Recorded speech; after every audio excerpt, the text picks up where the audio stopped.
একটু সালাম পৌঁছাবো আর গায়ে গায়ে চেপে বসবো আমরা প্রত্যেক উঠে দাঁড়াই ইয়া নবী সালাম আলাইকা ইয়া রাসূল সালাম আলাইকা ইয়া হাবিব সালাম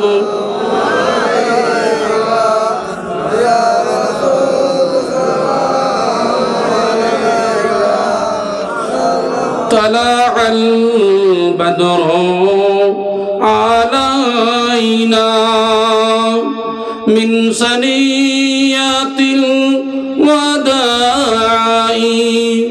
وجب الشكر علينا مدعا لله داعي يا نبي سلام عليك يا رسول سلام عليك يا حبيب سلام عليك صلوات الله أشرق البدر علينا واختفت منه البدور مثل حسنك ما رأينا قط يا وجه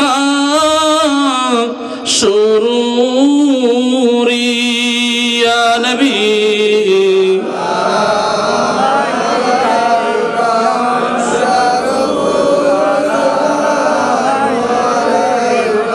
يا حبيب سلام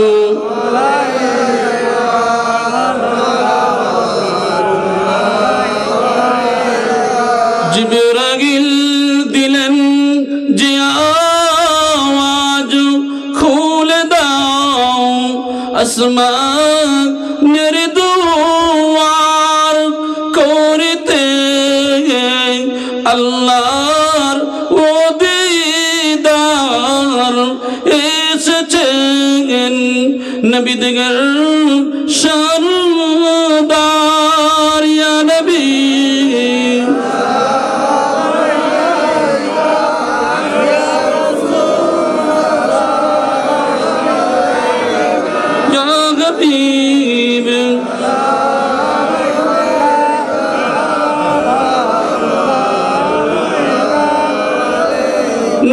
নবীজির আব্বা আব্দুল্লাহ নবীজির আম্মা আমিনা নবীজির দুধমা হালিমা নবীজির রওজা মদিনা ইয়া নবী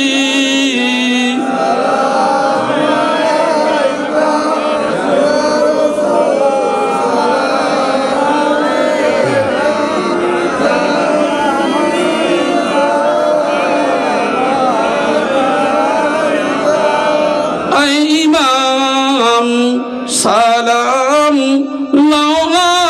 আমার আই নবী সালাম লাও সাবার আই হাবিব সালাম লাও বাংলার আমরা যে অদম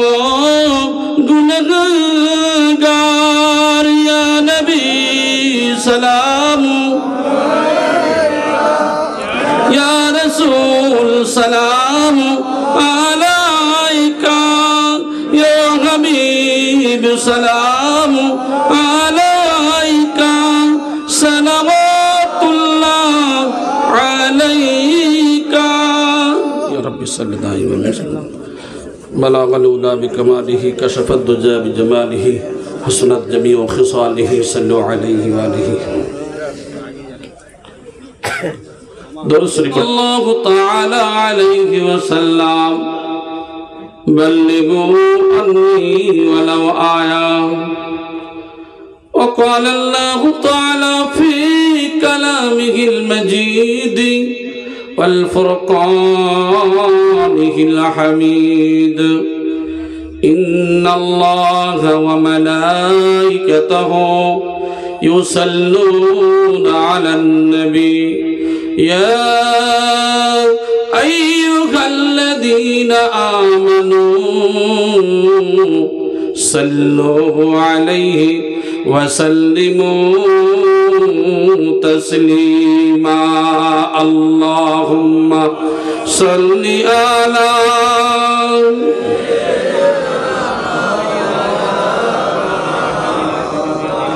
وعلى آل سيدنا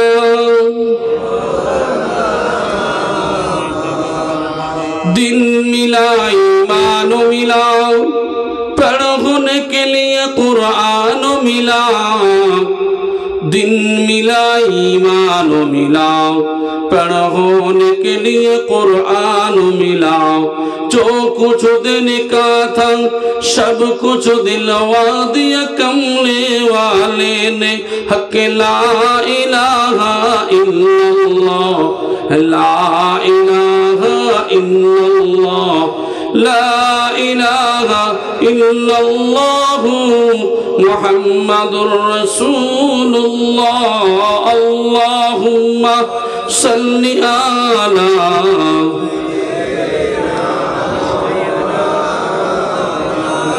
वअला आलि सय्यिदिना मुअज़्ज़ज़ मोहतरम उलमाए किराम अल्लाह वाला मुत्तकी परहेजगार बाप आमार भाईरा पर्दार अंतराले आमार श्रद्धार सम्मानेर पात्री मा बोनेरा महान रब्बुल आलमीनेर दरबारे असंख्य शुक्रिया जे आल्लाह पाक रब्बुल आलमीन आमादेरके पवित्र शाबान मासेर एक शुभ रजनीते आल्लाह पाक रब्बुल आलमीन आमादेरके এই পবিত্র মজলিসে আসার বসার তৌফিক দিয়েছেন প্রত্যেকই শুকরিয়া আদায় করি বলি আলহামদুলিল্লাহ সেই মহামানব রাসূল পাক সাল্লাল্লাহু আলাইহি ওয়াসাল্লামের দরবারে প্রত্যেকের কোটি কোটি দরুদ ও সালাম বর্ষিত হোক প্রত্যেকেই বলি আল্লাহুম্মা আমিন আল্লাহুম্মা আমিন ভাই আমার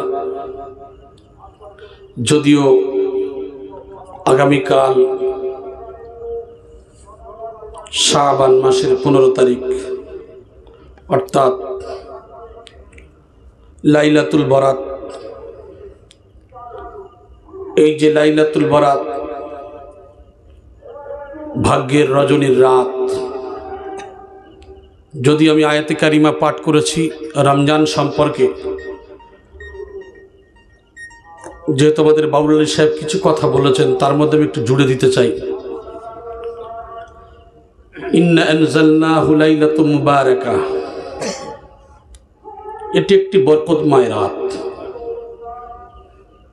সেই রাতটা আগামী দিনে কালকের রাত ইবাদতের রাত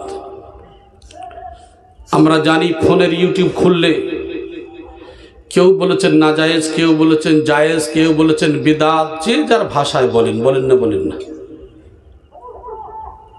কিন্তু সমস্ত পীরপন্থী যারা তারা একটা কথায় তারা কোনো কথা শোনেন না তারা ইবাদত করেন রোজা রাখেন ঠিক কিনা বলেন আর একটু জোরে বলেন না সুবহানাল্লাহ কারণ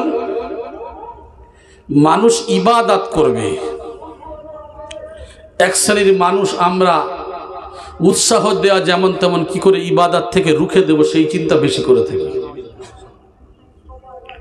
এখন তো মানুষ ইবাদত করতে চায় না কিভাবে কমাবে মনে হয় এগুলো সব ঝামেলার জিনিস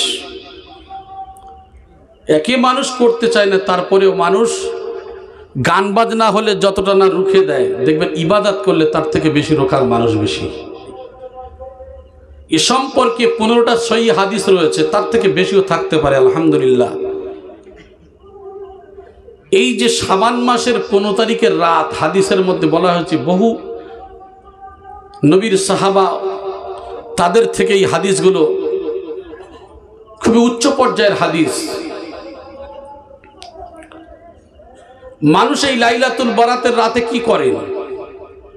নফল ইবাদত করেন। মানুষ এই রাতে কি করেন? শুধু ইবাদত বন্দেগী করেন। তবে আমাদের মৌলানা সাহেব বললেন এক শ্রেণীর মানুষ নামাজ পড়ে না। কি করে? ঘরে দাবায়, সব জায়গায় মোমবাতি জ্বালায়, আগরবাতি জ্বালায়, আপনার অনেকেই দেখবেন কবরে জ্বালায়। এই সমস্ত আসল কাজ বাদ দিয়ে নকল কিছু কাজ করে। তবে আপনাদের পাঁশকুড়া থেকে শুরু করে আমি এই এলাকায়, আমি তো বহুদিন ছিলাম, দেখেছি ওই যে যতদিন শেষ হয়ে যাচ্ছে তো বোম ফাটানো বন্ধ হয় না, ঠিক কিনা? ফটকাবাজি চলছেই তো চলছে। মানে কিছু করুক আর না করুক, এটা খুব ভালো করে। আমার ভাই, আমাদের কাজ হবে আল্লাহকে ডাকা। এই রাতটা হলো ইবাদতের রাত। ও আমার ভাই জানেরা, আমার আল্লাহ পাক রব্বুল আলামিন এই সমস্ত বান্দা দিগকে বলেন, ও আমার বান্দা বান্দিরা, দিনে রাতে এত গুনাহ তোমরা করেছ। গুনাহ করতে করতে করতে করতে এই জমিন থেকে নিয়ে আসমান পর্যন্ত গুনাহ করে ফেলেছ। আমি আল্লাহ পাক রব্বুল আলামিন, বান্দা তোমরা এত গুনাহ করতে করতে আসমান পর্যন্ত হয়ে গেছে। তোমরা যদি একবার আমি আল্লাহ, আমি রব, আমি হলাম তোমাদের প্রতিপালক, একবার তোমরা নামাজের মুসল্লায় বসে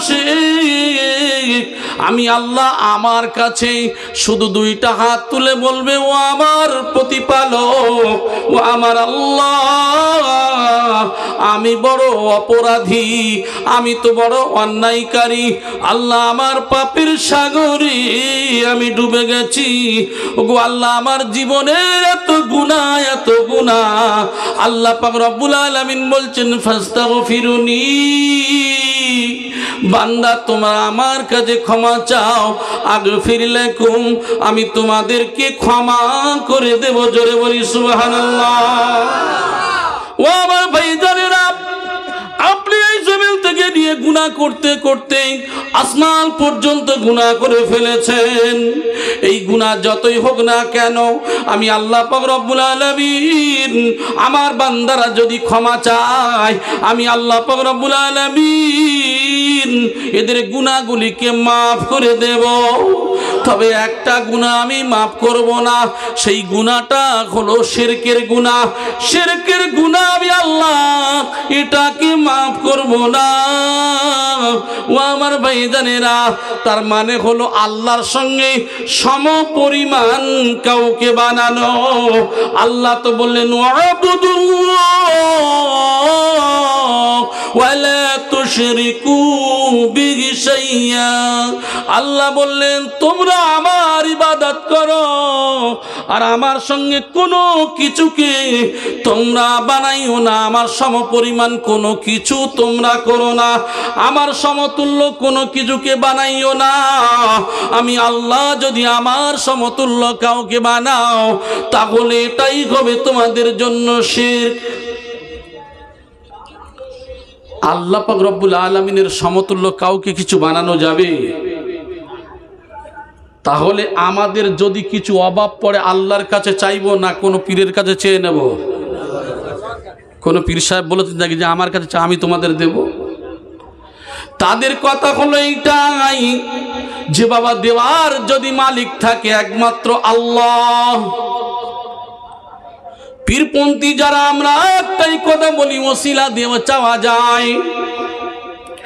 এই জন্য করে কামেল ব্যক্তিদের ওসিলা দিয়ে, নবীদের ওসিলা দিয়ে আমরা চাই, কিন্তু কোন পীরের কাছে আমরা চাই না। যদি কেউ কোনো পীরের কাছে চায়, তাহলে এর দ্বারা কি এটাই বোঝায় যে আল্লাহ দিতে পারেন না বলে পীর সাহেব দেবে? আমার ভাইজানেরা, এই জন্য করে চাইতে গেলে আমার আল্লাহ বলেন, বান্দা আমি তোমাদের রব, আমার ভান্ডার তো এত মাল এত মাল, আমি আল্লাহ তোমাদের দিতে দিতে দিতে দিতে তোমাদের মনের কামনা বাসনা যত আছে, যত চাও, তারপরেও আমি আল্লাহ বলবো তোমরা কি আরো চাও নাকি?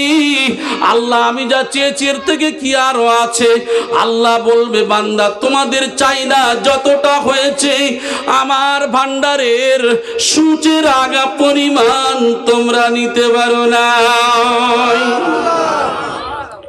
ও আমার ভাই জানেরা, আগামী দিনকে ওই রাতটা হলো ইবাদতের রাত। মানুষগুলি আল্লাহর ইবাদত করবে, আল্লাহর ইবাদত করবে, কিন্তু জেনে রেখে দেন ইবাদত করবে পটে, ওই রাতে কাঁদা করবে, আমার আল্লাহ ক্ষমা করে দেবে। কিন্তু কয়েক শ্রেণীর মানুষের আমার আল্লাহ ক্ষমা করবেন না। কিছু কিছু মানুষের আল্লাহ ক্ষমা করবেন না।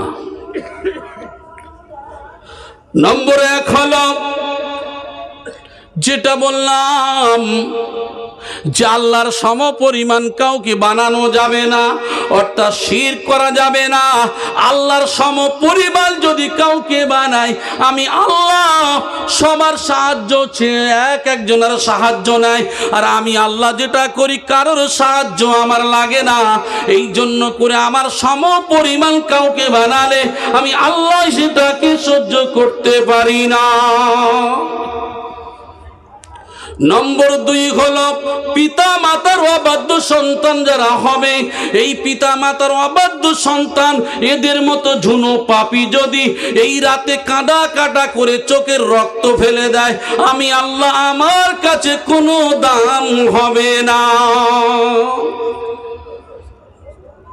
পিতা মাতার অবাধ্য সন্তান আছে না নাই? আমাদের পিতামাতার সন্তান, তবে আপনাদের তো খুবই খেদমতগার, আপনারা খেদমত করেন। তবে আমাদের 24 পরগনার কথা বলছি, যখন বালিশ মন্ত্রী এসে যায় তখন বিবির মহাব্বতে ভালোবাসায় দেখা যান বাম্মারে ভুলে যায়, যে বাম্মার কথা মনে থাকে না। আল্লাহ জানিয়ে দিচ্ছেন ওয়াবিল ওয়ালিদাইনি ইহসানান, পিতামাতার প্রতি সৎ ব্যবহার করো। ولا تقل لهما أف ولا تنهرهما وقل لهما قولا كريما। তোমরা এমন করে তোমাদের চোখ মোটা করে উচ্চ আওয়াজ দিয়ে ধমক দিয়ে এমন কথা বলো না যার দ্বারা তোমার পিতা শব্দটুকু করে ফেলে। তুমি যত বড় ধরনের হাজি হও, যত বড় ধরনের গাজী হও, যত বড় ধরনের মুফতি হও, যত বড় ধরনের মাওলানা হও, যত বড় ধরনের কিছু হও না কেন, পিতা মাতার মনে যদি একটু কষ্ট লেগে থাকে, একটু যদি মনের যন্ত্রণা লেগে থাকে, একটু যদি মনের ব্যথা দিয়ে থাকো গো, কোনো কাজে আসবে না। সব ইবাদত বান্দেগি গুলো এইগুলো ধোঁয়ার মতো উড়ে চলে যাবে, কোনো কাজ হবে না। তাই তো রাসূল আমার বললেন, আমার নবী জানালেন তোমাদের বাড়িতে 2টা জান্নাত রয়েছে, হুমা জান্নাতুকা ওয়া নারুকা, আর না হলে 2টা জাহান্নাম রয়েছে। ওই 2টা জান্নাত হলো তোমার বাপ এবং তোমার মা, আর 2টা জাহান্নাম হলো তোমার মা তোমার বাবা। ও বাবা, তুমি কি একবার ভেবেছো তোমার জনম দুঃখিনী মা, এমন জনম দুঃখিনী মা যে মায়ের গর্ভে থাকতে তুমি কত কষ্ট দিয়েছো, কত যন্ত্রণা, একবারও বলে নাই পেটের মধ্যে তুমি কত লাথি ঘষে দিয়েছো, একবারও বলে নাই ও ডাক্তার সাহেব আমাকে অপারেশন করিয়ে দাও, অ্যাবর্শন করিয়ে দিয়ে বাচ্চাকে মেরে দাও, বাচ্চাটাকে ফেলে দাও। না না, ও আমার সোনার ভাইয়েরা, ওই জনম দুঃখিনী মা তোমাকে নিয়ে 9 মাসের 10 দিন অর্থাৎ 10 মাস 10 দিন তোমার পেটের মধ্যে রাখলো, কত যন্ত্রণা কত কষ্ট সহ্য করে বালতি বালতি রক্ত ঝরিয়ে দুনিয়ার বুকে তুমি আসলে গো বাবা।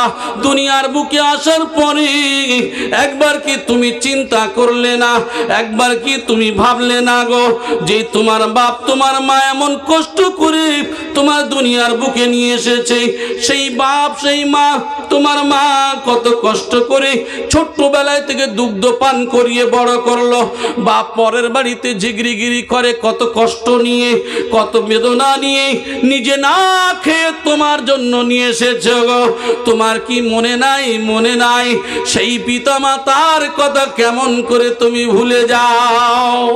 এর আগে বহু বছর আগে, মনে হয় 10-20 বছর আগে আমি একটা ঘটনা বলেছিলাম, ঘটনাটা আবার একটু স্মরণ করিয়ে দিই। আব্দুস সুবহান তার কলিজার টুকরা সন্তান, বাপ বড় গরিব, মা বড় গরিব, কি করেন পরের বাড়িতে ঝিগরিগিরির কাজ করেন, বাপ পরের বাড়িতে শ্রমিকের কাজ করে। এই বলে ছেলেকে ছোটবেলায় থেকে প্রত্যেক পিতামাতার একটা আদর্শ থাকে যে আমার সন্তানকে মানুষের মতো মানুষ তৈরি করব। নাকি কোনো পিতামাতা চায় আমার ছেলে চোর হোক, ডাকাত হোক, বদমাইশ হোক, ছিনতাইবাজ, দাগাবাজ, ধোকাবাজ হোক? কোনো পিতামাতা চায়? পিতামাতা খারাপ হলেও তবু সন্তানকে ভালো বানাতে চায়, ঠিক কিনা বলেন? কি করলেন? ছোটবেলা থেকে আদর্শ দিয়ে আমার যত কষ্ট হোক আমার সন্তানকে আমি মানুষের মতো মানুষ তৈরি করব, মানুষের মতো মানুষ তৈরি করব। মা পরের বাড়িতে কাজ করে, কিছু খেতে দিলে নিজে না খেয়ে কাপড়ের আঁচলের মধ্যে করে নিয়ে এসে সন্তানের মুখে তুলে দেয়। বাপকে যদি কিছু খেতে দেয়, বাপও কাপড়ের মধ্যে করে নিয়ে নিজের সন্তানের জন্য নিয়ে আসে। এই করতে করতে ছেলে বড় শিক্ষিত হলো, ম্যাজিস্ট্রেট হয়ে গেল। তারপরে পিতা কি বলে, ওগো আমার পিতা, ওগো আমার মা, আমার জনম দুঃখিনী মা, তুমি তো আমার জন্য অনেক কষ্ট করেছো।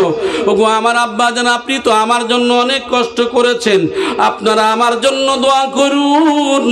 আজকের আমার চাকরিতে জয়েন নিতে যাব, আমার অ্যাপয়েন্টমেন্ট লেটার আমি পেয়েছি, আমি চাকরির জন্য যাব, আমি কয়েকদিন পরে চলে আসব।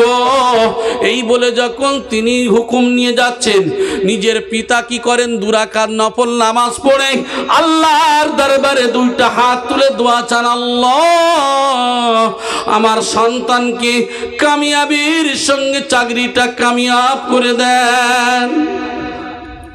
আপনারা দেখেছেন তো, হুজুর কিবলার কাছে কোনো বিষয় নিয়ে গেলে, হুজুর এই সমস্যায় পড়েছি, আরে বাবা 2 রাকাত নফল নামাজ পড়ে না।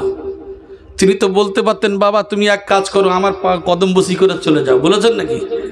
তিনি বলেন, বাবা 2 রাকাত নফল নামাজ পড়ে আর দরুদ শরীফ পড়তে পড়তে চলে যাবে, মানে আল্লাহর সঙ্গে সম্পর্ক করিয়ে দিয়ে, রসুলের মহাব্বত করিয়ে দিয়ে তাড়িয়ে দিলেন। আমার ভাই, এই যে কি করলেন, ওই যে গরিব বাপ বুজু সেরে 2 রাকাত নফল নামাজে দাঁড়িয়ে আল্লাহর কাছে দোয়া চাইলেন। আমার ভাই জানেরা, চলে গেলেন, চাকরি হয়ে গেল। চাকরি হয়ে যাওয়ার পরে অনেক বড় ইতিহাস আমি উদাহরণ দেওয়ার জন্য বলছি। তারপরে সেখানে কি করলো, অফিসার যখন হয়ে যায়, অফিসার কি করলো, দেখে শুনে বিবাহ করলো, পিতা মাতার কথা ভুলে গেল।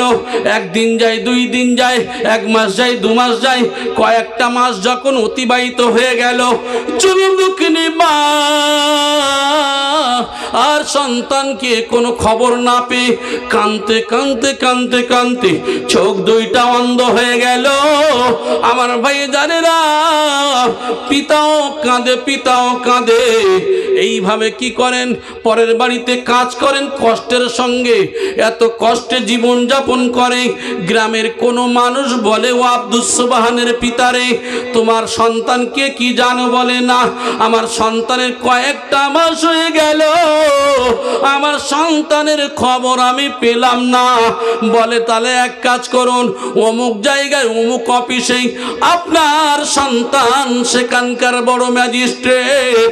ওই সময় তার পিতা খবর পাওয়ার সাথে সাথে ছেঁড়া গেঞ্জি পরে আর পরনে ছেঁড়া লুঙ্গি, পায়ে জুতা নাই, গলায় গামছা দিয়ে চাষা বুসা মানুষ, শ্রমিক মানুষ, হেঁটে হেঁটে হেঁটে হেঁটে চলে গেলেন অফিসের সম্মুখে। যখন যায়, আব্দুস সুবহান দূর থেকে দেখতে পেয়েছেন যে আমার পিতা আসে, তিনি 2 তলার উপরে রয়েছে। এমন সময় যখন তার অফিসের সম্মুখে আসলেন, আসার পরে দরওয়ানকে দরওয়ান বলছেন, কি চাই? বলছে, এখানে যিনি একজন চাকরি করেন, এর নাম হলো আব্দুস সুবহান, ইনি এখানকার ম্যাজিস্ট্রেট, ইনি হলেন আমার সন্তান। কেউ বিশ্বাস করবে বলে মনে হয়? বাপের যা হালত, আর সন্তান এত বড় ম্যাজিস্ট্রেট, কেউ বিশ্বাস করবে? বলছে, আপনি মিথ্যা বলছেন। না বাবা, আমি মিথ্যা বলি নাই, উপরে যে আছে ও আমার সন্তান। ধমক দিয়ে বলছে আপনি এখান থেকে চলে যান, আপনার সন্তান ম্যাজিস্ট্রেট, আপনার এই অবস্থা হতে পারে নাকি? ঠিক আছে বাবা, তুমি ধমক দিও না, তুমি উপরে গিয়ে জিজ্ঞাসা করো। চলে গেলেন দারোয়ান, উপরে গিয়ে বলছেন স্যার নিচের দিকে তাকিয়ে দেখুন, ওই যে মানুষটা দাঁড়িয়ে আছে ওই মানুষটা কি আপনার পিতা? ম্যাজিস্ট্রেট সাহেব ধমক দিয়ে এবার বলছেন, ওরে দারোয়ান তুমি কি জানো ওই ব্যক্তি আমার পিতা হতে পারে? এটা কোনোদিন সম্ভব? কারণ তো আমার বাড়ির রাখাল। এই কথা যখন বলেন দারোয়ান নেমে এসে রাগান্বিত হয়ে, স্যার যখন তাকে ধমক দিয়েছেন ওই ধমকের আঘাতে নিচে এসে নিজের ওই যে গরিব অসহায় পিতার উপরে আক্রমণ করতে করতে ঘাড় ধাক্কা দিতে দিতে নিয়ে আসছে। ওই সময় দুইটা হাত তুলে বলেছিল, ও বাবা আমার কলিজার টুকরো সন্তান আব্দুস সোবহান শোন, বাবারে বড় কষ্ট করে মানুষ করেছিলাম, মানুষের মতো মানুষ বানিয়েছিলাম, আমাদের জীবনের একটা আশা ছিল, তবে আমি তোর পিতা এই দুইটা হাত দিয়ে তোরে বড় মহব্বত করেছিলাম, ভালোবেসেছিলাম, তবে আজকে তোর জন্য বদদোয়া দিয়ে গেলাম। ও বাবা আমি বলে গেলাম তোর চোখ দুটো অন্ধ হয়ে যাবে, কারণ তোর বাপকে দুইটা চোখ থেকেও তুই বুঝতে পারলি না, তারপরে তুই বাড়ির রাখাল বলে দিলি, তোর এই দুইটা চোখ অন্ধ হয়ে যাবে। বাড়িতে চলে আসলেন, আসার পরে বিবি তো অন্ধ, কান্না শুরু করেছেন, স্বামীর কাছে খোঁজ নেবেন, সন্তানের জন্য লালায়িত। বলছে আমার প্রাণের স্বামী আপনি যে বলছেন, ওগো আমার প্রাণের স্বামী আমার আব্দুস সোবহান কোথায়? বলছে কোথায়? সে তো বড় ম্যাজিস্ট্রেট হয়েছে, আমি তার বাড়ির রাখাল। ঘটনাটা খুলে বললেন, আমি ছোট্ট করে দিতে চাইছি। এই অবস্থায় দুজন কাঁদেন, খাওয়া নাই কয়েকদিন, এইভাবে জীবন চলে যায়। আপনারা জানেন বন্দুকের গুলি মিস হয়ে যাওয়ার সম্ভাবনা আছে, কিন্তু পিতা মাতার দোয়া, বদদোয়া হোক আর সদদোয়া হোক, এ মিস হয় না। আমার সোনার ভাইয়েরা, দোয়াটা আল্লাহর দরবারে কবুল হয়ে গেল।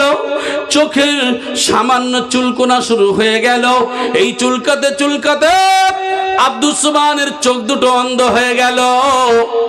চোখ যখন অন্ধ হয়ে গেল, এই করতে করতে চাকরি গেল। তারপরে দরওয়ানকে বলছে, দরওয়ান রে অমুক জায়গায় আমার বাড়ি, আমাকে একটু দিয়ে আসবে না? হ্যাঁ করতে করতে রাজি হলেন, বাড়িতে নিয়ে আসলেন। নিয়ে আসার পরে সন্তানের গলার আওয়াজ পেয়ে জনম দুঃখিনী মা, অন্ধ মা বলে, কে রে আমার আব্দুস সোবহান এসেছিস নাকি বাবা? সন্তান অন্ধ, মা অন্ধ। সন্তানের গলার আওয়াজ পেয়ে মা হাত বাড়িয়ে বুকে জড়িয়ে ধরেছেন, মা তো দূরে সরিয়ে দিতে পারে না। পিতা রাগান্বিত হলেন, মা গিয়ে প্রাণের স্বামীকে বলে, ও প্রাণের স্বামী আপনার সন্তান ক্ষমা চায়, আপনি কি ক্ষমা করে দেবেন না? বলছে না, আমার দ্বারা সম্ভব নয়। বারবার কাকুতি মিনতি করেন, হুন্না লিবাসুল্লাকুম ওয়া আনতুম লিবাসুল্লাহুন্না। স্বামী হলো বিবির গায়ের জামা আর বিবি হলো স্বামীর গায়ের জামা। প্রাণের বিবি বারবার অনুরোধ করে, কাকুতি মিনতি করে, বলে আমার প্রাণের স্বামী গো, সন্তান ভুল করতে পারে, কিন্তু আপনি পিতা তো ভুল করতে পারেন না, আপনি তাকে ক্ষমা করে দিন। তারপরে ওই পিতা নামাজের মুসল্লায় বসে আল্লাহর দরবারে দোয়া চাই, ওগো আমার আল্লাহ, আমার আব্দুস সোবহানকে ক্ষমা করে দেন। আল্লাহর দরবারে দোয়া কবুল হয়ে গেল। জোরে বলেন সুবহানাল্লাহ। এ সম্পর্কে একটা ওলি আল্লাহর ঘটনা আছে, তবে আমি সেদিকে যাচ্ছি না।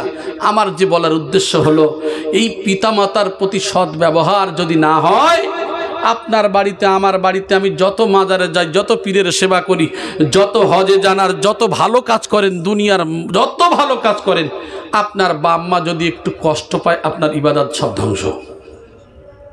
তাই বলা হলো আগামীকাল দিনগত করে রাতে সবাই নামাজ পড়বে। এমনি কোনোদিন পড়ুক আর না পড়ুক, সবে বরাতে মসজিদে ভর্তি হয় না, হয় না?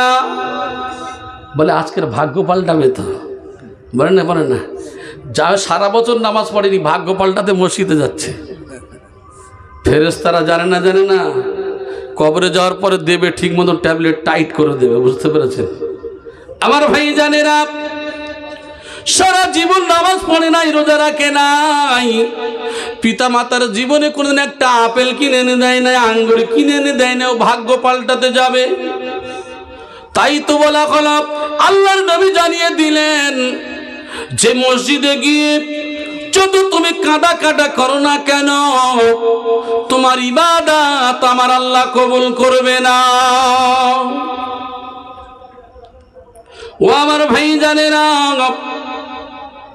ওই ব্যক্তির ইবাদত ওই রাতে কবুল হবে না যে হলো ঘুষ খায়, ওই ব্যক্তির ইবাদত আল্লাহর দরবারে কবুল হবে না। তার মধ্যে মদ্যপায়ীর কথাও বলা হয়েছে। যারা তওবা করে আবার চালাকি করে, তওবা করে আবার চালাকি করে, আল্লাহর সঙ্গে ধোঁকাবাজি করে, এমন মানুষ আছে যারা কি করে, ঘুষ খায়। এই সমস্ত মানুষদের দোয়া আল্লাহ কবুল করবেন না। একটা মানুষ, আপনি দায়িত্বে আছেন, শুধু একটা সই মেরে দিলে চাকরি হয়ে যায়। কি করে? বলে চা পানির কিছু ব্যবস্থা করো। চা পানির ব্যবস্থা, মিষ্টির ব্যবস্থা করতে বলেছ, 5-10 কেজি মিষ্টি কিনে এনে যদি দেয়, বলে না এ মিষ্টির কথা বলিনি। বলে কোন মিষ্টি? বলে 1,05,000 টাকা নিয়ে আয়। ওর মিষ্টি খরচ যদি 1,05,000 টাকা হয়, তাহলে কত বড় শুকনো হারাম করে। জি, ওর মিষ্টি খরচ, চা খরচ যদি 5 লাখ টাকা হয়, ও কি করেছে? শুধু একটু গদিতে বসেছে, একটা শুধু টানা সই মেরে দিলেই তার চাকরি হবে। সেও তো তার মতো ছিল, সেও তো গরিব ছিল। দায়িত্ব যখন পেয়ে গেল, গরিবের কথা ভুলে গেল। আছে না নাই? দায়িত্বের অপব্যবহার যে করবে, দায়িত্ব সঠিক পাওয়ার পরে যদি সে না সঠিক জায়গায় সঠিকভাবে কাজে লাগায়, ওই ঝুনো পাপী যত দোয়া করুক না কেন, কোনো কিছুই হবে না। আমার ভাই, এরকম করে বহু কথা উল্লেখ করা হয়েছে। তাহলে আগামীকাল যদি আমরা আল্লাহর কাছে ইবাদত করতে পারি, আমরা যদি এই জমিন থেকে নিয়ে আসমান পর্যন্ত গুনাহ করি, আল্লাহ যদি চান আমাদের গুনাহ মাফ করে দেবেন, বলে ইনশাআল্লাহ। আমার ভাই, এইবার আমি যে আয়াতে কারিমা পড়েছি, আমি বিক্ষিপ্তভাবে কিছু কথা বলবো, কারণ এর মধ্যে তো আপনার এখানে তো কোনো মজলিস নাই।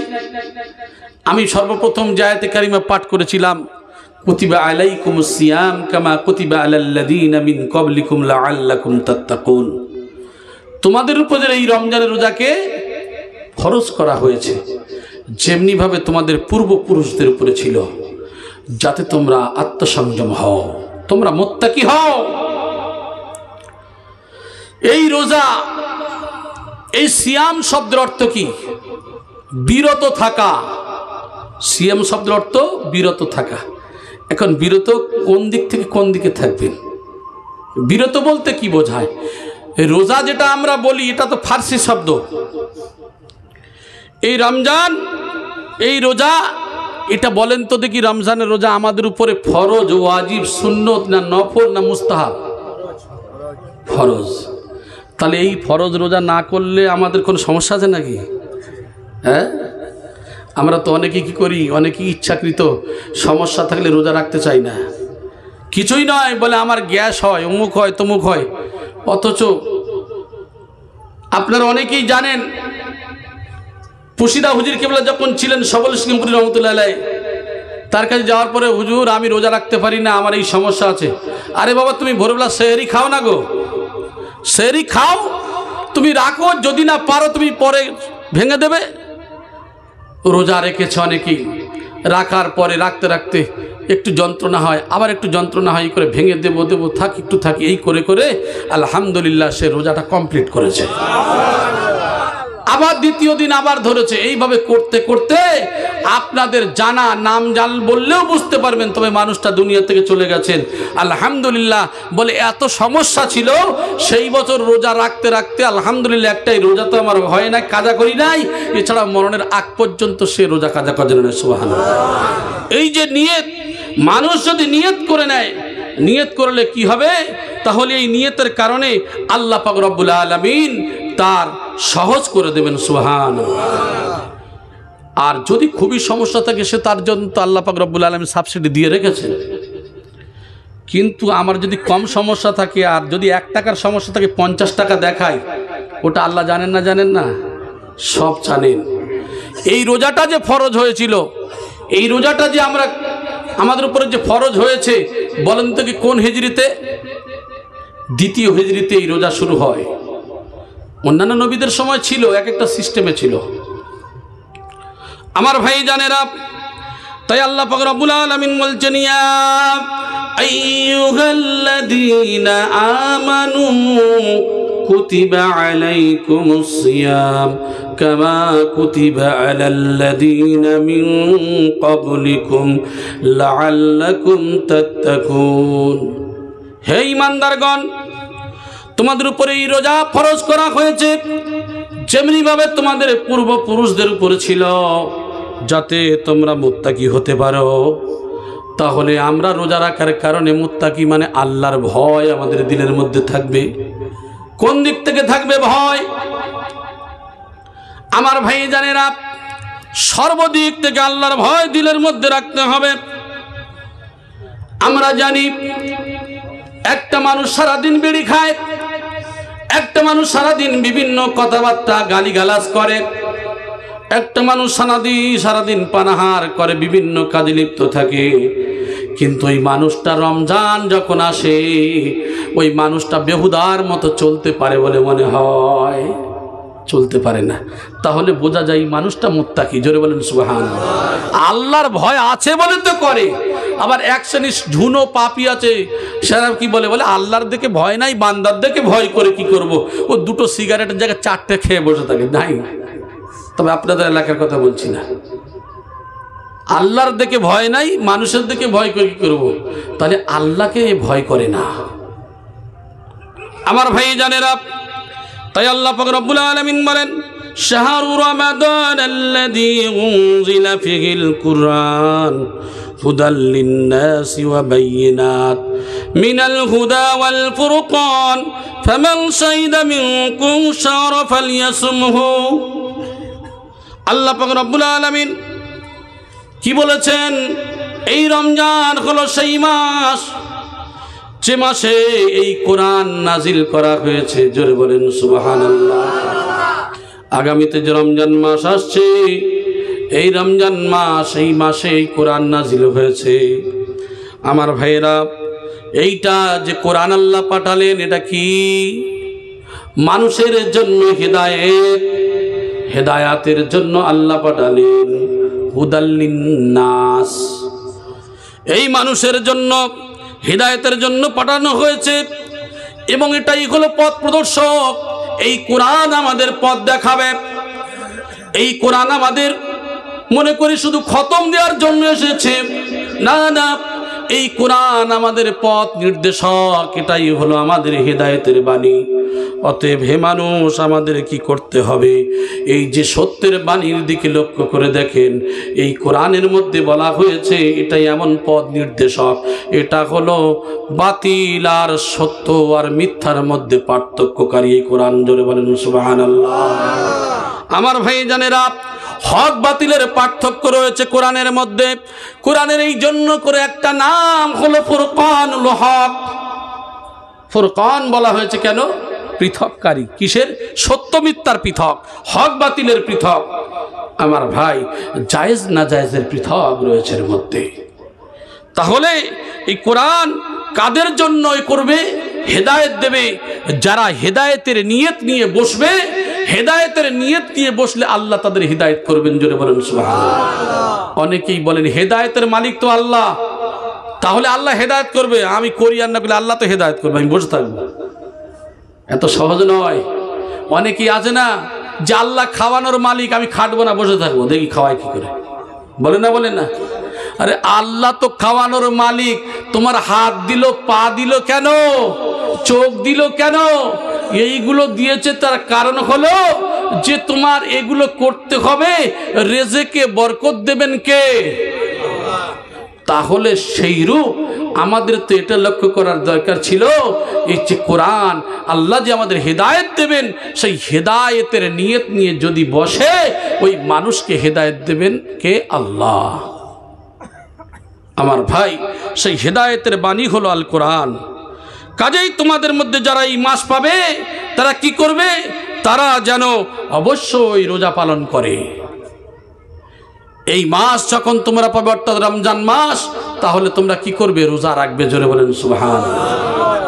আমার ভাই জানেরা, এই সম্পর্কে আমরা জানি, এই যে রোজা রাখতে হবে, আর ইসলামের মধ্যে কয়েকটি রকম রয়েছে। হাদিসের মধ্যে বলা হয়েছে, বুনিয়াল ইসলামু আলা খামসিন শাহাদাতুন আল্লা ইলাহা ইল্লাল্লাহ ওয়া আন্না মুহাম্মাদুর রাসূলুল্লাহ ওয়া ইকামিস সালাতি ওয়া ইতাইজ যাকাতি ওয়া সাওমি রমাদান ওয়া হজ্জিল বাইতি মান ইসতাতা ইলাইহি সাবিলা। আমার ভাই জানেরা, ইসলামের 5টা ভিত্তি রয়েছে। ইসলামের 5টা ভিত্তি, তার মধ্যে মর্ম সাক্ষ্য দেয়া যে আল্লাহ ছাড়া কোনো মাবুদ নাই, আর মুহাম্মাদুর রাসূলুল্লাহ হলো আল্লাহর প্রেরিত পুরুষ বা রাসূল। আল্লাহর প্রেরিত পুরুষ বা রাসূল। রাসূল কাদের বলে আর নবী কাদের বলে? নবী কাদের বলে, রাসূল কাদের বলে? সব নবী রাসূল নয়। আমার ভাইজানেরা, আল্লাহ পাক রব্বুল আলামিনের কাছ থেকে যাদের ওহী আসতো জিবরাইলের দ্বারা, সমস্ত নবীদের কাছে আসতো, কিন্তু আসমানি কিতাব সহ ওহী আসতো যাদের কাছে তারা নবী ও রাসূল। জোরে বলেন সুবহানাল্লাহ। যাদের কাছে শুধু ওহী আসতো তারাই হলো নবী। আমার ভাই জানেরা, তাহলে আমাদের নবী জনাবে মুহাম্মদুর রাসূলুল্লাহ সাল্লাল্লাহু আলাইহি ওয়াসাল্লাম এমন রাসূল, যে রাসূলের উপরে কোরআন নাজিল হলো, ওই রাসূল এই রমজান মাসে জিবরাইলও কোরআন শোনাতেন, আর আমাদের নবীও জিবরাইলকে কোরআন শোনাতেন। জোরে বলেন সুবহানাল্লাহ। আমার ভাই জানেরা, এই কোরআন যখন শোনাতেন রাসূল, আমার নবী আপনার নবী শেষ রমজানে ওয়াফাতের পূর্বে রমজানে 2 বার খতম দিয়েছিলেন। যে নবীর কোনো গুনাহ নাই, যে নবীর পাপ নাই, যে নবী মাসুম, সেই নবী রমজানে 2 বার খতম দিল। আর আমরা হলাম নবীর বান্দা, আমরা হলাম নবীর উম্মত। আমরা এত নেককার, এত আল্লাহওয়ালা, কোরআন খোলার তো সময় নাই। আরে কোরআন খোলা তো দূরের কথা, কোরআনও পড়তে জানি না, আছে না নাই? কোরআন পড়তে জানি না, আর চেষ্টাও তো করি না। এই যে ঘটনা আমাদের মৌলানা সাহেব বললেন, আমার ভাই জানেরা, যে ঘটনাটা বললেন, একজন বুজুর্গর ইতিহাস। একজন মৌলানা আর একজন সাধারণ বুজুর্গ কোরআন জানতেন না। কোরআনের আয়াতের নিচে প্রত্যেক দিন গোসল করে এসে কোরআন জানতেন না, তাই কোরআনের ওই পৃষ্ঠাতে হাত বুলাতেন, বলতেন, আল্লাহ তুমি যা বলেছো সত্য বলেছো, তুমি যা বলেছো সত্য বলেছো, তুমি যা বলেছো সত্য বলেছো। এই বলতে বলতে প্রত্যেক দিন তিনি কোরআন খুলে গোসল করে আর কোরআন খুলে পড়তেন। ওই মৌলানা সাহেব তার ওই যে আপনার চাকরির অ্যাপয়েন্টমেন্ট লেটারটা পড়ে গিয়েছিল, ওই চাকরির অ্যাপয়েন্টমেন্ট লেটারটা যখন সেখানে যাওয়ার পরে খুঁজে পান নাই, আবার মহল্লার মানুষকে ডেকে এনে ওই চিঠিটা বার করে নিয়ে গেলেন। যাওয়ার পরে, সেখানে যাওয়ার পরে তারপরেও দেখতে পেলেন কবর খোঁড়ার পরে যে ফুলের বাগানের মধ্যে শুয়ে আছে। জোরে বলেন সুবহানাল্লাহ। তারপরেও জিজ্ঞাসা করেন এই মানুষের জীবনের কি আমল ছিল। পাড়ার লোকেরা বলতেন তো বোকা মানুষ, বব্বর মানুষ, কিছু বুঝতেন না। তার বাড়িতে গেলেন, যাওয়ার পরে বলছেন মা আপনার স্বামীর জীবনে কি এমন আমল ছিল? বলে না উনি তো সাদা সিধা মানুষ, কিছুই বোঝে না। বলে কি আমল ছিল? বলে ওই তাগের উপরে একটা কি যেন ওখানে রেখে দেওয়া রয়েছে, প্রত্যেক দিন গোসলের পরে ওইটা বার করে আর ওর উপরে ওর নিচে হাত বুলিয়ে বুলিয়ে খালি বলতো আল্লাহ তুমি যা বলেছো সত্য বলেছো, তুমি যা বলেছো সত্য বলেছো, তুমি যা বলেছো সত্য বলেছ। এই কথাটা আমি শুনতে পেতাম, তবে কি আছে ওটা আমি নিজেইও জানি না। মৌলানা সাহেব গিয়ে কোরআনটা নামিয়ে সঙ্গে সঙ্গে খুলে দেখেন কোরআন, আর প্রত্যেকটা আয়াতের নিচে হাত বুলিয়ে বুলিয়ে এত বুলিয়েছেন, এত শ্রদ্ধা করেছেন যে নিচে লাল স্পট পড়ে গেছে। তাহলে কোরআনের মর্যাদা দিয়ে ওই মানুষটা যদি ফুলের বাগানে যেতে পারে, আমার আল্লাহ পাক রব্বুল আলামিনের হাবিব তো জানিয়ে দিয়েছে উতলুবুল ইলমা মিনাল মাহাদি ইলা দুল্লা থেকে কবর পর্যন্ত শিক্ষা অর্জন করো। তোমার একটা গাড়ি আছে, দুইটা গাড়ি বানানোর চেষ্টা করো। 1000 টাকা যদি ইনকাম হয় 2000 টাকা কি করে হবে চিন্তা করো। দুনিয়ার সবগুলি টাটকা তোমরা জ্ঞান রাখো। আর যে মহাগ্রন্থ আল কোরআন দিল, যার জন্য সবকিছু, সেই কোরআন জানো না।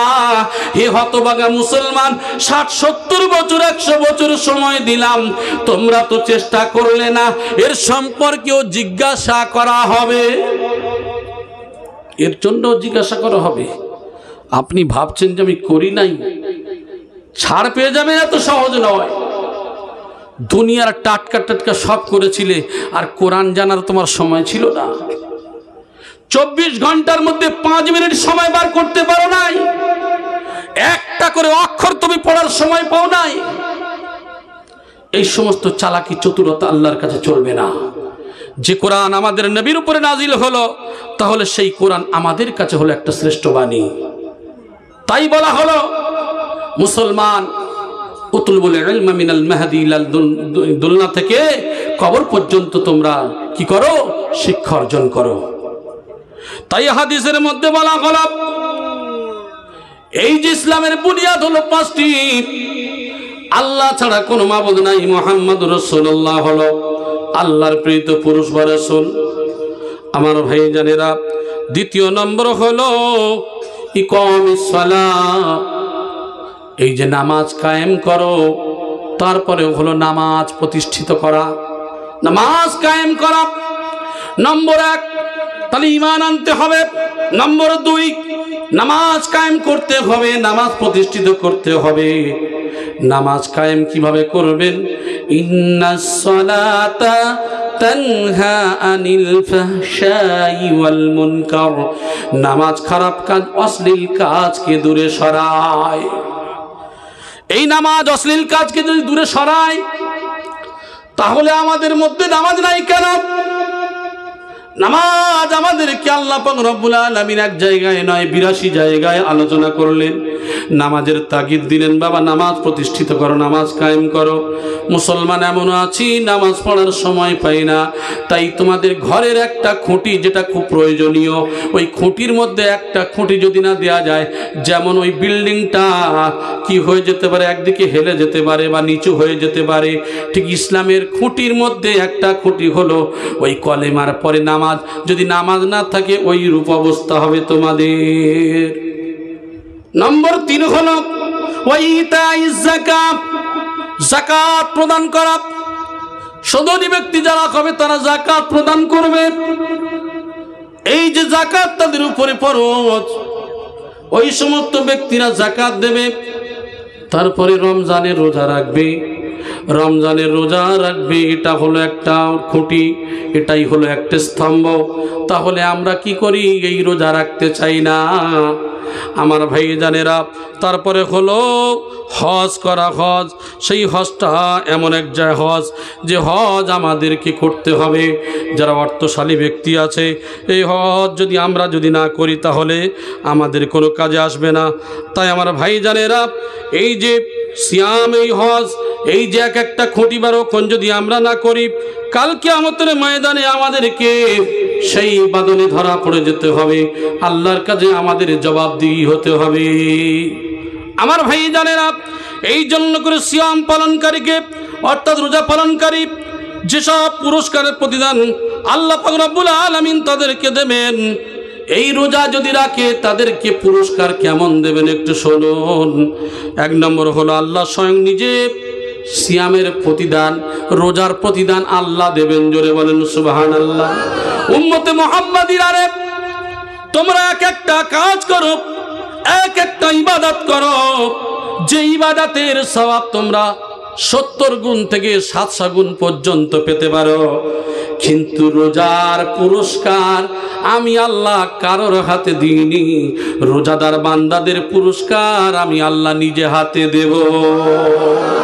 কত দেব তোমরা গুণেও শেষ করতে পারবে না, ওটা আমি আল্লাহ, আমার দায়িত্ব।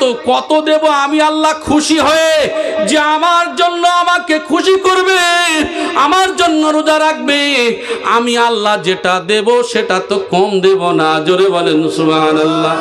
তাই আল্লাহ বলছেন 10 গুণ থেকে 700 গুণ তোমরা অন্যান্য ইবাদতে পাওয়ার রোজার সওয়াবটা আমি আল্লাহ নিজে হাতে বন্টন করব। মানে বোঝাতে চাইছেন রোজার গুরুত্বটা কত, আমি বেশি বেশি দেব। জোরে বলেন সুবহানাল্লাহ। আমার ভাই জানেরা, তাই বলা হলো হাদিসে কুদসির মধ্যে এসেছে, কুল্লু আমালি বানি আদম লাউ ইল্লা সিয়াম ফাইন্নাহু লি ওয়া আনা আজজি বিহি। মানুষের প্রতিটা ভালো কাজ নিজের জন্য হয়ে থাকে, কিন্তু রোজাটা শুধুমাত্র আমার জন্য। অতএব এই জন্য করে আমি আল্লাহ আমার জন্য যারা রোজা রেখে দেবে, আর আমি আল্লাহ তাদের প্রতিদান দিয়ে ভরিয়ে দেব, তাদের উজরত আমি দেব, তাদের পুরস্কার আমি দেব। আমার ভাই জানেরা, এই জন্য করে বলা হয়েছে 1 নম্বরের মধ্যে। নম্বর 2 হলো সিয়াম অতি উত্তম নেক আমল। কেমন উত্তম নেক আমল?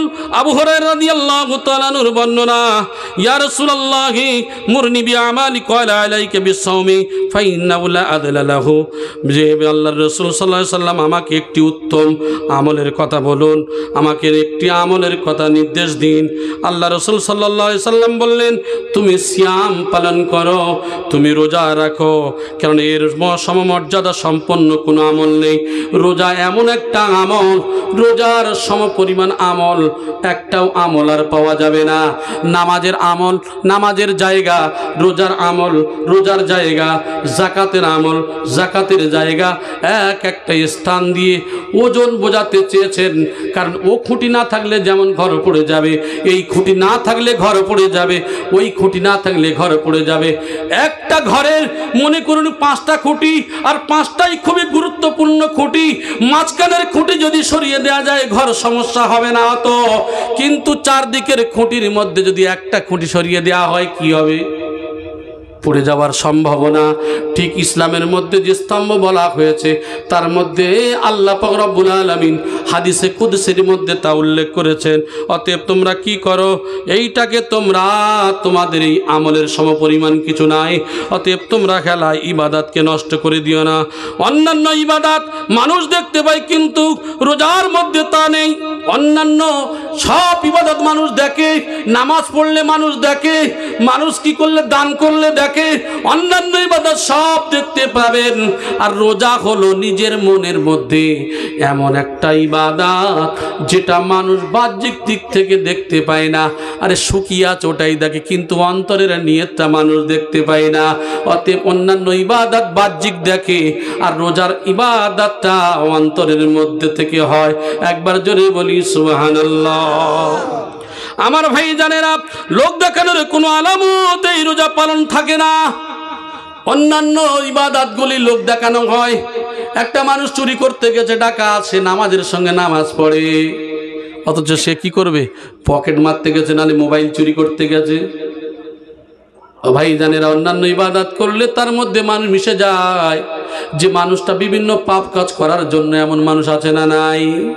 কিন্তু এই যে রমজান এমন একটা ইবাদত যেটা শুধু লোক দেখানোর মতো কিছুই নাই, এটা একমাত্র আল্লাহর জন্য হয়েই থাকে।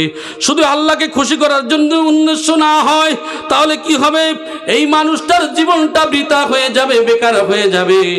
এই জন্য করে রোজার গুরুত্ব সম্পর্কে উল্লেখ করা হয়েছে। আমার ভাইজানেরা, এই রোজা শুধুমাত্র আমাকে খুশির উদ্দেশ্যেই যারা করবে, আল্লাহ পাক রব্বুল আলামিন বলেন অন্যান্য কাজ যত রয়েছে এরা কি করবে? তার থেকে দূরে থাকবে। নম্বর 1 হলো ওই সমস্ত ব্যক্তি যারা আমার জন্য রোজা রাখবে, এরা স্বামী স্ত্রীর সহবাস থেকে দূরে থাকবে, স্ত্রীর যত সংলাপ এরা দূরে থাকবে। নম্বর 2 হলো ঝগড়াঝাটি হলে যদি কেউ মারতে আসে, কোনো গালি দেয়, ওই মানুষটা রোজাদার যদি হয়, রোজাদার প্রকৃত ওই রোজাদার, যখন গালি দেয়া হয়, যখন মারতে আসে, সে তখন চুপ থাকে আর বলে আমি হলাম রোজাদার, আমি হলাম সায়েম, আমি তোমার সঙ্গে ঝগড়া করতে পারবো না। একবার জোরে বলি সুবহানাল্লাহ। কিন্তু বলা হয়েছে মানুষ যখন রোজা রাখে জান্নাতের দরজা খুলে দেয়া হয়, জাহান্নামের দরজা বন্ধ করে দেয়া হয়। আবু জাহান্নাম ফতিহাত আবু জাহান্নাম জান্নাত অগুল্লিকাতুশ শায়াতিন বলা হয়েছে, সুফিদাতিশ শায়াতিন বলা হয়েছে যদি কোনো মানুষ ওই যে রোজার সময় যখন আসে জান্নাতের দরজা খুলে দেয়া হয়, অগুল্লিকাতিল জাহান্নাম, জাহান্নামকে বন্ধ করে দেয়া হয়, অসুফিদাতিশ শায়াতিন, শয়তানকে শৃঙ্খলাবদ্ধ করা হয়। তাহলে জান্নাতের দরজা খুলে দেয়া হলো, জাহান্নামের দরজা বন্ধ করা হলো, শয়তানের শিকলে বাঁধা হলো। এবারে বলেন শয়তানের যদি শিকলে বাঁধা থাকে তাহলে রোজার মাসে বেশি গন্ডগোল করে না? ইফতার হতে দেরি হলে বউয়েরে মারে, রান্না দেরি হয়ে গেলে নুন যদি সঠিক নয় হলে ডবল মার পড়ে, আছে না নাই? তবে আপনাদের মেদিনীপুর জেলা ভালো, আমাদের দেশের কথা বলছি। আমার ভাই জানেরা কান খুলে খেয়াল করে শুনুন, আপনিও রোজাদার, আপনার বিবিও রোজাদার, আপনিও রোজা রাখেন, আপনার বিবিও রোজা রাখে। এই যে বললাম বিরত থাকা, কিসে থেকে আপনি বিরত থাকবেন? আপনি যে রোজা রাখলে মুত্তাকি, আপনি কেমন মুত্তাকি? আপনি আল্লাহর কেমন ভয় করেন? ওই ভয় এমন করেন যে বিবির সঙ্গে মারামারি করেন। আমার ভাই জানেরা, দেখবেন রমজান মাসে যত ঝগড়া বিবাদ আর গন্ডগোল, অনেকেই জানেন যে অনেকেই বলেও থাকেন শয়তান যদি বন্ধ থাকে, শয়তানের যদি শিকলে বেঁধে রাখে তাহলে রোজার মাসে ঝগড়া বেশি কেন? এই জন্য করে আমার ভাইরা একটু বুঝিয়ে দিই, সত্যিকারের শয়তানকে শৃঙ্খলাবদ্ধ করা হয়। আসলে 11 মাসের যে অভ্যস্ত হয়ে রয়েছে গন্ডগোল আর ঝগড়া করা, ওইটা রানিংয়ে চলে যায় 1 মাসের মধ্যে। ছোট্ট করে বুঝিয়ে দিলাম। ওই 11 মাসের অভ্যাসটা কি করেছে? রমজান মাসে চালিয়ে দিয়েছে। অতএব আত্মসংযমের মাস হলো রমজান, আত্মসংযমের মাস এই রমজান মাস। অতএব এই রানিংটা ওখানেই চলে গেছে। দেখবেন একটা গাড়ি যদি রানিং ছোটে, যদি তাড়াতাড়ি করে ব্রেক মারে, ওই গাড়ি ওই জায়গায় দাঁড়াবে বলে মনে হয়? যত স্যাটেল ব্রেক মারেন না কেন, হয় উল্টে যাবে আর না হলে ঘষে ঘষে কিছু দূরে চলে যাবে। তা আমরা হলাম সেরকম, যত স্যাটেল ব্রেক মারুক না কেন, রমজানে যত আসুক না কেন, যার 11 মাসের স্বভাবটা খারাপ ছিল, রমজান মাসে তার স্বভাব ওই রকমই খারাপ হবে। আমার ভাই জানেরা, এই জন্য করে সিয়াম মানে বিরত থাকা। কিসে থেকে আপনি বিরত থাকবেন? আল্লাহর ভয়ে যদি আমাদের দিলের মধ্যে থাকে। ও ভাই জানা, আপনি কলকাতা থেকে এসেছেন, আপনি কষ্ট করে এসেছেন, আপনিও রোজা রেখেছেন, আপনার বিবিও রোজা রাখে, আপনি আসার পরে যার উপরে গরম দেখাচ্ছেন, আপনার বিবিও সেই রূপভাবে আপনার জন্য ইফতারের জোগাড় করছে। আল্লাহর নবী সাল্লাল্লাহু আলাইহি সাল্লাম বললেন, তোমরা কি করো? সাহারি করো। সাহারি করলে মধ্যে বরকত রয়েছে।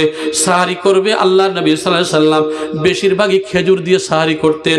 আমার ভাই জানেন ইফতার করতেন ওই যে আপনার খেজুর দিয়ে, যদি তাজা খেজুর পেত তাজা খেজুর, যদি না পেতেন শুকনো খেজুর, যদি না পেতেন কষে করে পানি নিয়ে পান করতেন। আর আমাদের বিবির সঙ্গে ঝগড়া, বাড়ির সঙ্গে ঝগড়া, আজকের আলুর চপ ফুরুলি পেঁয়াজি কেন হয়নি বলো? এ কত বড় রোজাদার! একদিন কষ্ট করে হয়তো করতে পারেনি, এসে রোজা কি করেছে, রোজার ঠেলা যা পেয়েছে একদিকে একদম পুরো কি করেছে, হাওড়া টু শিয়ালদা, বোম্বে টু মাদ্রাস সব চালিয়ে দিয়েছে বাংলাদেশের বর্ডারে। আর যদি একদিন না হয় সমস্যা, দেখবেন উঠতে মার বসতে মার, এদিকে কি শুয়ে আছে, ঘরে শুয়ে আছে, বিবি গিয়ে ডাকে, ওঠো না গো একটু ভাত খেয়ে নাও, বলে তুই যা এখান থেকে সরে যা, বলে না। তারপরেও বিবি কি করে আস্তে আস্তে করে আবার কাকতি মিনতি করে ডাকে। আপনার বাড়ির যাকে আপনার জামা বানিয়ে দিল সেই স্ত্রী আপনার কত সুন্দর করে মধুর মুখ দিয়ে ডাকে, আর আপনি কি করেন, তাকে ধমক দেন। কিন্তু আপনার থেকে বেশি কষ্ট করেছে ওই মহিলা, ঠিক কিনা? যদি তাকে নিয়ে অনুধাবন না করেন, আল্লাহ পাক রব্বুল আলামিন কাউকে কষ্ট দিয়ে কোনো ইবাদত করতে বলে নাই। প্রত্যেক ইসলামের প্রত্যেক কাজটা রয়েছে এক একটা হকের উপরে, জোরে বলেন সুবহানাল্লাহ। আপনার প্রতি যেমন স্ত্রীর হক, স্ত্রীর প্রতি আপনার হক আছে। আল্লাহর নবী সাল্লাল্লাহু আলাইহি সাল্লামের ইতিহাস আমি বলেছিলাম, আল্লাহর নবী যখন বাড়িতে আসতেন, তরকারি তৈরি করতে দেরি, আল্লাহর নবী সাল্লাল্লাহু আলাইহি ওয়াসাল্লাম নিজে হাতে তরকারিগুলো কেটে দিতেন, জোরে বলেন সুবহানাল্লাহ। আর আমাদের বাড়িতে যদি কোনো স্বামী তরকারি কেটে দেয়, যদি ইফতারের জোগাড় করে দেয়, বলে ইয়ে হলো কি মেয়েদের ভেড়ুয়া, বলে না সুন্নতগুলো ভেড়ুয়া বলে না। তবে আপনাদের এলাকায় নয়, আপনাদের এলাকায় স্বামী স্ত্রী ভালো মিল আছে, আমাদের 24 পরগনার কথা বলে। যদি বউয়ের হাতে কেউ কাজ করে বলবে ভেড়ুয়া। আমার ভাই, আপনার দায়িত্ব স্বামী স্ত্রীর মহাব্বত। স্ত্রীর যদি শরীর খারাপ হয়, আমি তো মাঝে মাঝে কিছু কথা বলি, মানে যন্ত্রণার রুগী আমি যখন দেখি তো একটা ওষুধ দিয়ে বলি এই তেলটা মালিশ করে দেবে। কে করে দেবে? বলে আমার বাড়িতে তো কেউ নেই। আমি বলি তোমার স্বামী নাই? বলে স্বামী থাকলে কি হবে, বলা যায়? আর যদি স্বামীকে বলা যায় তুমি তেল দেবো, তখনই লজ্জা করে মুখটা ঘুরিয়ে দেয়। বলছি কেন? তোমার বউ যদি তার শরীরে যদি যন্ত্রণা হয় তা অন্যজন এসে তেল মালিশ করবে না, তুমি করে দেবে, কোনটা? আমার ভাই, ইসলাম কি শিক্ষা দেয়? আমরা এটা কি নিয়ে লজ্জার পাত্র বানাই। কিন্তু স্ত্রীর শরীর অসুস্থ হলো স্বামীর দায়িত্ব। স্বামীর যদি শরীর অসুস্থ হয় স্ত্রীর দায়িত্ব, ঠিক কিনা? আমরা মনে করি স্বামীদের সব খেদমত করবে, আর স্ত্রীরা যদি বিপদে পড়ে ওদের কিচ্ছু করার দরকার নাই। ইসলামের শিক্ষা দেয় নাই। রাসূলুল্লাহর আদর্শ ফলো করুন। আপনি যে রোজা রাখবেন, রোজার শুধু তরিকা বলতে বলতে এখন মোটামুটি 1 থেকে 2 মাস আলোচনা করলে শেষ হবে না। আমি তো হাদিস পড়তে পড়তে আমি যা দেখতে পাচ্ছি, এ তো বলতে গেলে আপনার রাত পার হয়ে যাবে। আগামীকাল তো আবার নামাজ ইবাদতের ব্যাপার রয়েছে। আমার ভাই, এই জন্য করে আমি আপনাদের কষ্ট দিতে চাচ্ছি না, তবে আমি কয়েকটা বলেই আমি ছেড়ে দিচ্ছি, কারণ আমাদের এইগুলি লক্ষ্য করতে হবে। এই যে রোজার এক একটা বিধান যে রয়েছে, আমরা জানি, আমরা অনেকে কি করি, ভুলে আমরা কোনো কিছু খেয়ে ফেলি।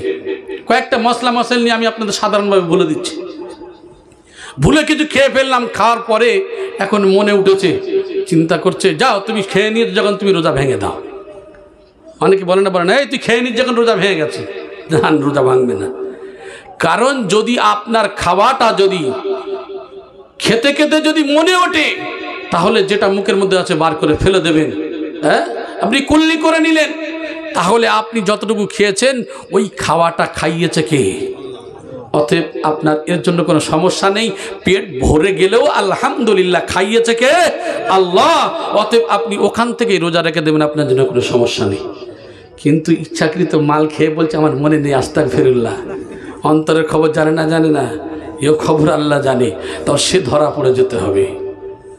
আমার ভাই, এই জন্য করে মুখ ভরে যদি বমি হয়, ইচ্ছাকৃত অনেকে কি করলো, মুখের ভিতর হাত পুরে দিয়ে বমি করে। এই যে গ্যাসের সমস্যা হচ্ছে, মুখের ভিতর হাত পুরে দিল, দিয়ে বমি করলো, এমন অভ্যাস অনেকের আছে। ইচ্ছাকৃত কোনো কাজ করলে সমস্যা, আর যদি কোনো কাজ অনিচ্ছাকৃত কিছু কাজ আছে যেগুলো হয়ে যায়, তাহলে কোনো সমস্যা নেই। আমার ভাইজান, এটা হলো এক কথায় রোজা হলো আত্মসংযম। রোজা হলো আত্মসংযম।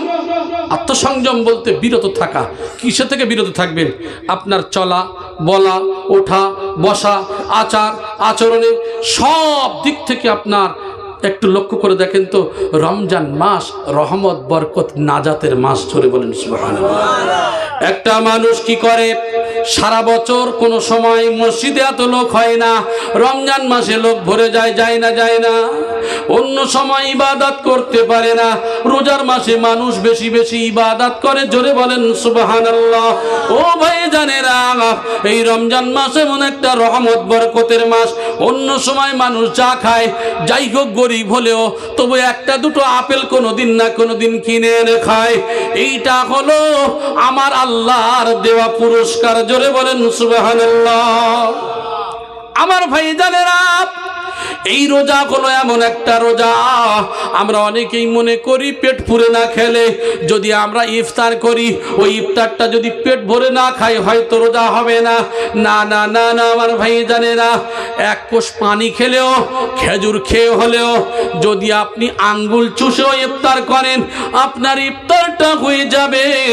আমার ভাই জানেরা, তবে ইফতারটা যখন করবেন ওই ইফতারটা যেন হালাল পয়সায় হয়।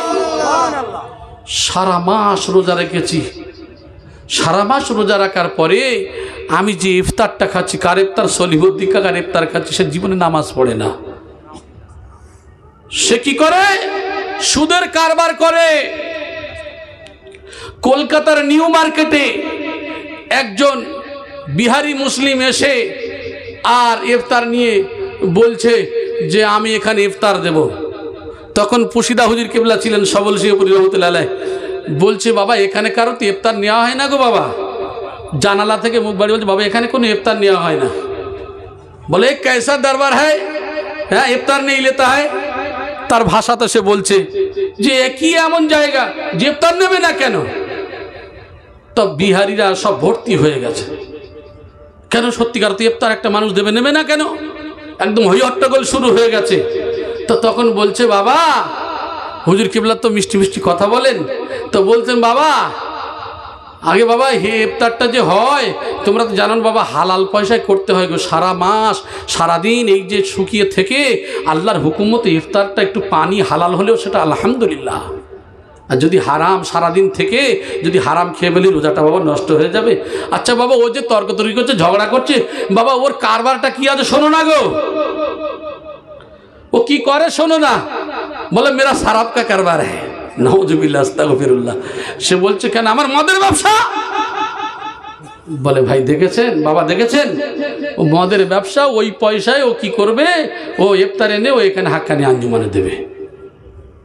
আমার ভাই এই যে মানুষ সবাই, আমি উদাহরণ দিয়ে থাকি যে মৌমাছি একই ফুলের মধু খেয়ে সে কি হয়, মৌমাছি ফুলের মধু খেয়ে তার পেটে গিয়ে আপনার মধু তৈরি হয়। আর বলতা যে হলুদ থাকে দেখেছেন, সে গিয়ে কি করেন ওই ফুলের মধু খেয়ে তার পেটে বিষ তৈরি হয়। মানুষ সবাই, কিছু মানুষ অনুধাবন করে, ইবাদতের পক্ষে চিন্তা করে, ফিকির করে, ভালো না খারাপ, সত্য না মিথ্যা। এই যে ব্রেন, আকেল, জ্ঞান, বুদ্ধি দিয়ে মানুষ যদি একটু ফিকির করে বুঝতে পারবে যে সত্যিকারের তো যদি একটা মানুষ হালাল উপায়ে সে যদি সারাদিন কষ্ট করে রোজায় আল্লাহর হুকুমত থেকে যদি ইফতারটা হালাল পয়সায় হয়। আপনার তো বলেনি এত কালিয়া কোপ্তা বিরিয়ানি অমুক তমুক খেতে হবে এমন কথা বলেনি। হালাল পয়সায় হালাল উপার্জনে হলেও কিছু না একটু পানি খেয়েও ইফতার করলে আলহামদুলিল্লাহ খুশি হবে কে? আল্লাহ। আমার ভাই এই কথাই ওলি আল্লাহ বলেছেন।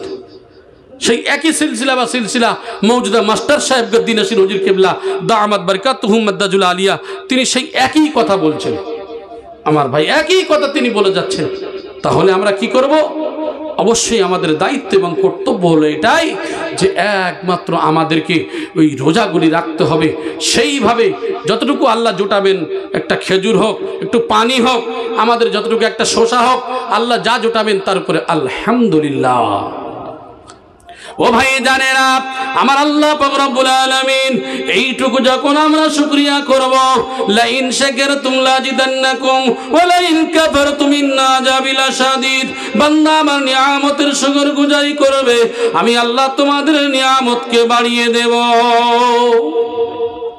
ও আমার ভাই জানেরা, এই যে আল্লাহর নিয়ামত আমাদেরকে যে বাড়িয়ে দেবেন, আজকের যদি আমরা আল্লাহর উপরে ভরসা করতে পারি, আল্লাহর হুকুম মতো চলতে পারি, আমার ভাইজানেরা যতটুকু পাবো তার উপরে শুকরিয়া আদায় করব।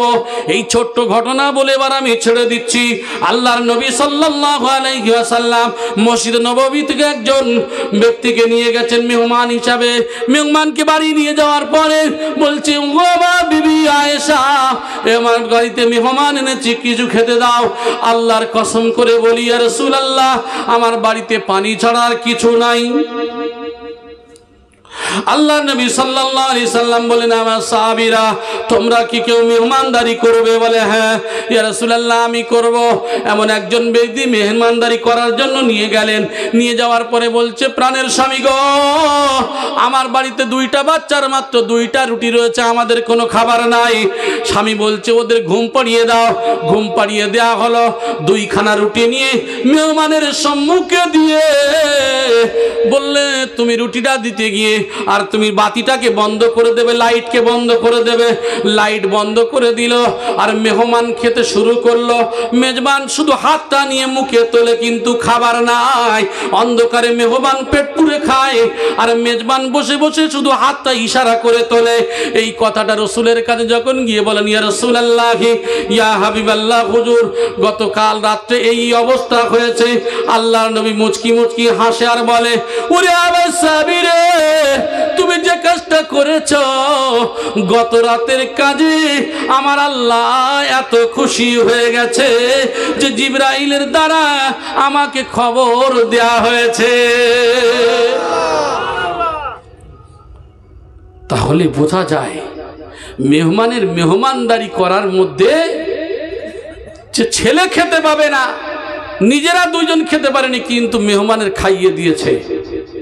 তারা কত কষ্ট ত্যাগ করেছে, তবুও তামিজ করেছেন সত্য আর মিথ্যার, ভালো আর খারাপের। আল্লাহ তার থেকে আমাদের অনেক ভালো রেখেছেন। বলেন তো, ছেলে মেয়ে খেতে পায় না, ফ্যামিলিতে খেতে পায় না, এরা মানুষ আছে বলে মনে হয় এখন? আলহামদুলিল্লাহ, আল্লাহ অনেক ভালো রেখেছেন। কিন্তু এখন যে কোরআন নাজিল হলো এই রমজান মাসে, বলছে যে হক বাতিলের পার্থক্য করার জন্য, হক আর নাহককে পার্থক্য করার জন্য। এর নাম হলো ফুরকান। সত্য আর মিথ্যাকে পার্থক্য করার জন্য, জায়েজ না জায়েজ, হারাম হালাল, যত রকম দুটো পার্ট রয়েছে, এগুলি পার্থক্য করার জন্য সেই কোরআন নাজিল হলো এই মাসে।